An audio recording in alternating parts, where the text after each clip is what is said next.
So let's start with, I don't need a man. All right. Back in the day, women depended on men because of nature, and nature was scary. Saber-toothed tigers were also scary.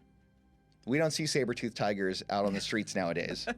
So I think a lot of times the danger is either invisible or imagined, right? Because a lot of times people will go ahead and say that women are much more likely to be the victim of violent crime because that's a talking point that's propagated. But if you look at FBI data and crime statistics, it is disproportionately men that are the victims of violent crime. Absolutely, they're the perpetrators too, right? Because we talked in previous episodes about how the most intelligent and the most dumb people in the world tend to be men, because intelligence is on a really flat bell curve, whereas women's intelligence is generally on a much more concentrated bell curve around the average. Whereas men are a lot more distributed in terms of intelligence, in terms of aggressiveness, in terms of a lot of different traits. I mean, you talked about, that men are the victims of, but the notion that women are the victims of violent crimes is because if you're generally, 5'2", 5'6", and, 150 pounds, you're not going to be able to do something against somebody who's much larger and wants to aggress against you. Right. It's just not going to happen. Again, can't fight your biology. Sure. It's really difficult to punch above your weight class. So that is where that comes from. Sure.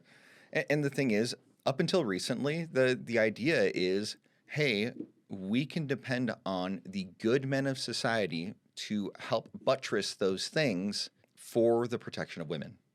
Whereas nowadays, that trade doesn't exist, right? So if you want equal rights, then you should provide something back in exchange for those rights, but that doesn't happen. We talked about the intelligence, bell curve. The most intelligent of men are also, there's also the stupidest of men.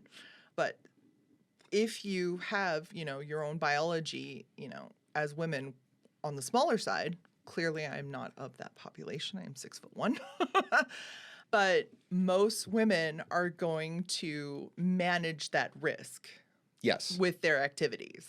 I cannot do this thing. I'm probably not going to go to my local dojo and go do, jujitsu, because most of the people are going to be dudes and it's very physical and I'm probably going to get hurt.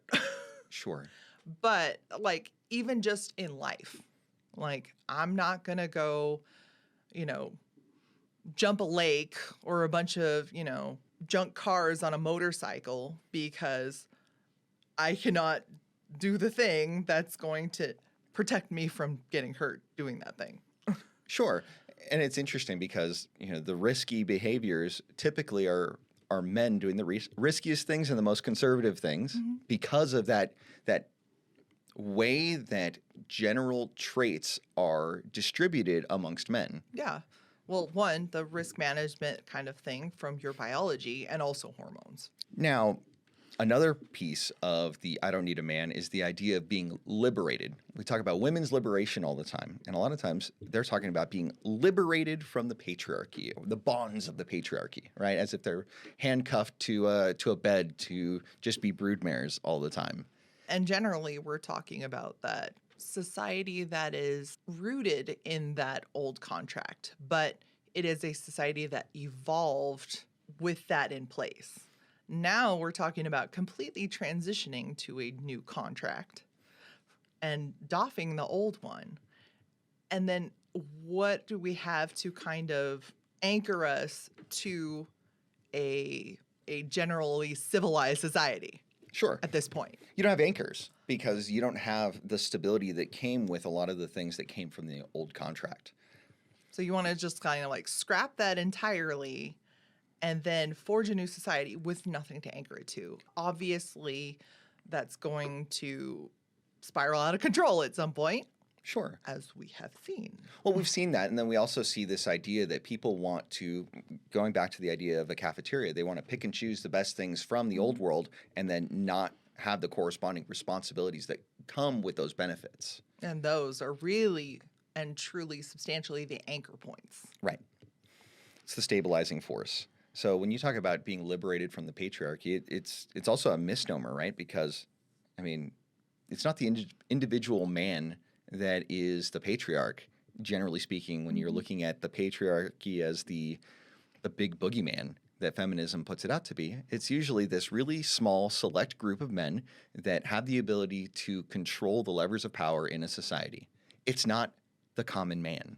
No. And so to ascribe it to the common man is a misnomer, right? Whereas, we talked about this a couple podcasts ago, where the power of the patriarchy in a familial structure is that you get all the safety and security that comes with that stabilizing force in exchange for submission. I think the biggest issue here is that people have deviated so far from the actual definitions of the buzzwords that they use, like feminism, like woman. Well, yeah, a lot of Like- people don't have a clear definition of what a woman is. Yeah. They don't have a clear definition where you can look at the textbook definition of something and you can compare it to how it is used in popular culture. And most of the time, the way that it is used in popular culture is just a way to shame people.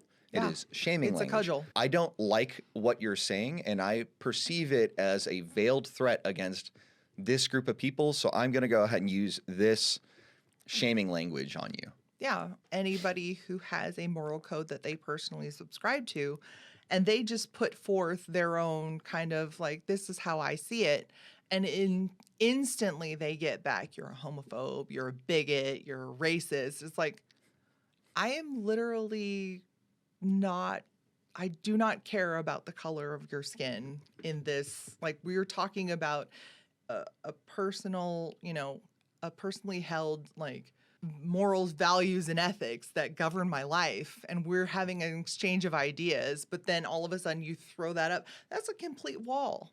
Then we cannot have a dialogue if you're just going to like throw those things out there and we're done. Well, I think a lot of people, they throw those things out there because they're done, right? They don't want to contend with the ideas because they don't want to give the idea any kind of platform or to provide it any kind of merit by actually discussing it. I Like think is the everybody thought gets a process. voice at the table until I don't like what you're saying. So then And then they kick you off the throw table. that out there. I'm going to vilify you ad hominem and just like like they have their own special like little eject buttons right here at the end of the table. And I think that a lot of times people just don't have the tools to have a civil conversation That's true. about tough subjects. Is really what it is. They don't have the mastery of the language or a mastery of the content to speak intelligently on a matter. And so early on in a conversation, even when they're having a discussion on semantics where you're looking to define terms to actually have an effective conversation, it is oftentimes at that point where things shut down, where you can't agree on definitions to things or even say, hey, I'm going to grant your definitions for your worldview, but let's go ahead and conduct an internal critique of your worldview and see if it's internally consistent. They can't do that. Yeah, they can't even get to a foundational understanding where we compare notes about semantics, like your own personal, let's define terms and all of that stuff. They can't even get past that part to actually have what is called, and it's not, there's no negative connotation behind it, an argument. Sure. A logical exchange of ideas, and that with backed up by like actual, like a flow of logic. Sure. And then the rhetoric piece is how do you go ahead and make a convincing or provide a convincing story with that logical argumentation within to be emotionally moving, because people are not often convinced by pure logic.